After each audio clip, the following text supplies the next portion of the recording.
నమ్మకం ఏంటమ్మా? నమ్మకం ఉండాలా. ఒక భర్త ఎడల భార్య యొక్క నమ్మకం, భర్త ఎడల భర్తకే నమ్మకం కలిగి ఉండాలి. ఏ విషయంలో నమ్మకం కలిగి ఉండాలి? ప్రతి విషయంలోనే నమ్మకంగా ఉండాలి కదా. సంపాదన విషయంలో నమ్మకంగా ఉండాలి, డబ్బు విషయంలో నమ్మకంగా ఉండాలి, కాపురం విషయంలో నమ్మకంగా ఉండాలి, మాట విషయంలో నమ్మకంగా ఉండాలి.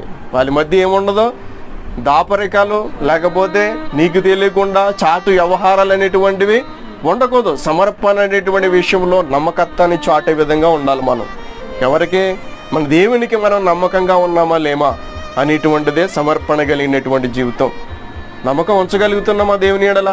దేవుడు నాకు ఈ కార్యాన్ని చేస్తాడంటే మనం నమ్మగలుగుతున్నామా కదా. మన భర్తను మనం ఎంత నమ్మగలుగుతున్నాం? భర్త కలిగినటువంటి వారు ఎంతమంది నా భర్త నేను నమ్ముతానండి, నా భర్త కంటే నమ్మకస్తుడు నాకు ఎవరో కూడా కనిపించలేదు,